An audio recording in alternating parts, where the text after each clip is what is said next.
Bismillah ar-Rahman ar-Rahim, Alhamdulillah, wassalatu wassalamu Rasulillah sallallahu alaihi wasallam. It's Brother Gabriel Al Romaani again for my tazkiyah, taking your questions. Today, what we're being asked is, what are long-term effects of porn addiction? Well, there are many. And for men and women, they are quite different. So let's start with women, because not too many people talk about this. Do women have porn addiction? Yes, they do. And actually, there was a life science journal that I was reading the other day, and interestingly enough, they studied women in the West, and what they said is their patterns of hypersexuality now are resembling those of men. Now, personally, I believe that is due to the shift in culture and feminism, which basically, culture, you have to understand, right? It's a practice, a set of beliefs, something that's done in a community that's shared values, where people actually implement them. So women now, they are basically behaving more masculine. They're adopting masculine traits so they can succeed in pretty much a masculine-dominated world. So they're trying to be like men. But what's happening now is that it shows that they're showing more masculine sexual behavior, such as porn addiction, masturbation, and even promiscuity.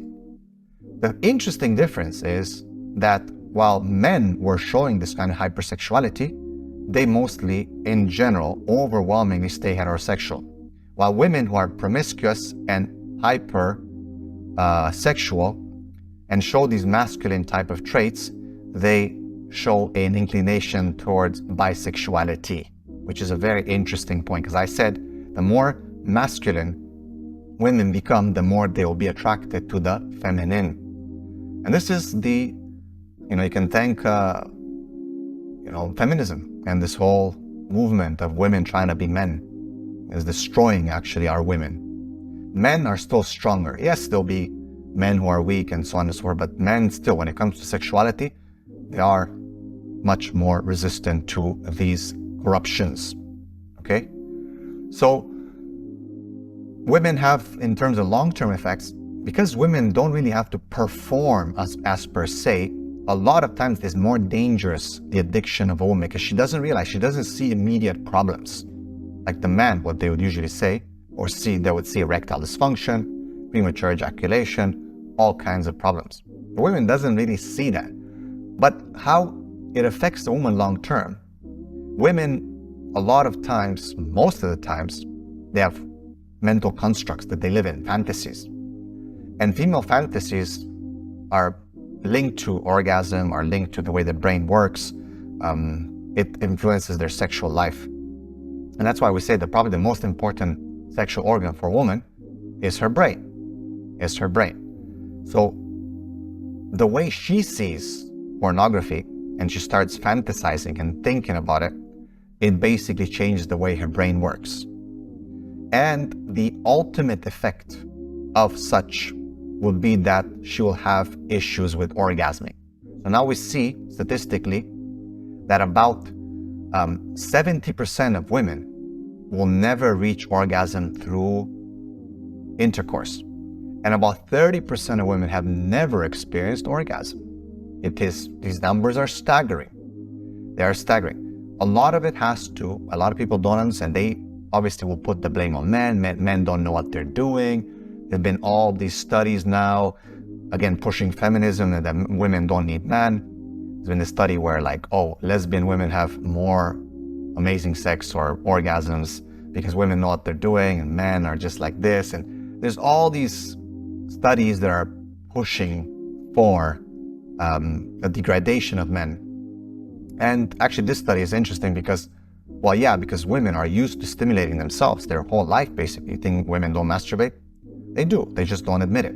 They don't report it. But now, in the 21st century, with tracking devices, cookies, and so on online, we are able to understand a bit more about female sexuality and what turns them on and what they look at. And even, for example, one of the studies was tracking how much time they spend watching pornography. And it was pretty much coinciding with the amount of time it would take a woman to reach orgasm. While men usually will spend time online a few minutes, which again kind of coincides with the amount of time it takes the average man to reach orgasm. So the title, I think, of the study was women spend long or watch porn more, but more meaning lengthier time. So it affects women, I would say. I think the effects of women are even more dangerous because they're not very noticeable. So women can continue to do this, and then what will happen is they won't be able to experience orgasm. A lot of girls will be watching pornography in the teenage years. When they reach puberty, they start pleasing themselves, and a lot of this conditioning that happens, because usually women will please themselves in a certain way that is not obviously intercourse. Especially for virgin women, they're afraid of, the haram, of course, they're afraid of being impregnated, so they will be stimulating the outside. So they get used to that type of climax. And now men usually will penetrate when they get married. Let's say man marries woman, he tries to penetrate, intercourse, she doesn't reach climax. Why? Because she's used to stimulation, which kind of explains the other study, which is why women will make other women climax, because usually they don't have the tool to do intercourse. They will be focusing on what women have been doing their whole life, right? So you understand the connection here. So it's important to understand that this is how it affects women. So it affects them in the brain, and they have the ultimate long-term effect is that they'll have a hard time having an orgasm through intercourse. And it's not the men's fault necessarily. Yes, sometimes it is, because sometimes guys don't know what they're doing. But technically speaking, Allah created men and women to be able to please each other. It's only after the perversion of the human mind, of the human body, that people start having problems actually pleasing each other and enjoying each other. As for men, the long-term effects are, of course, erectile dysfunction, premature ejaculation, loss of libido, loss of testosterone, loss of confidence, loss of hair, just loss of muscle, loss of everything. For men, it's like a total loss. Men, basically, they killed themselves with pornography. It is the demise of men when they get addicted, and 20, 30 years, they're basically using PMO, depression, anxiety, they can't please their wives, the complaints from the wives, the falling apart, drifting apart emotionally, physically. These are some of the long-term effects. So for men, it's a bit more noticeable. So men try, that's why you see them more. Mostly men lead the no-fap community and talk about PMO.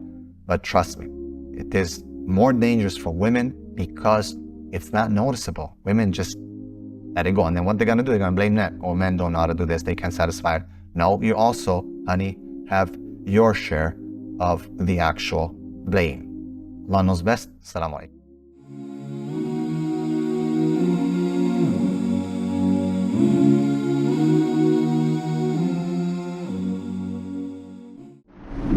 Have you ever wished that there was a Muslim version of YouTube or Netflix?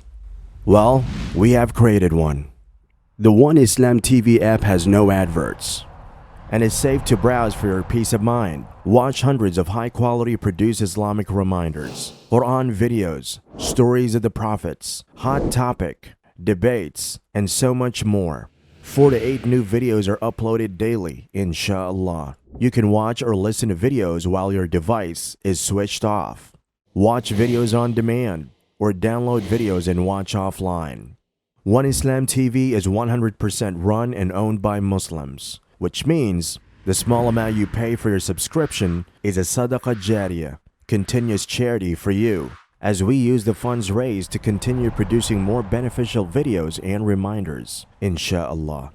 The One Islam TV app is now available on Apple devices, Apple TV, Android devices, Android TV, Amazon Fire TV, and Roku, so you can watch on most devices and smart TVs.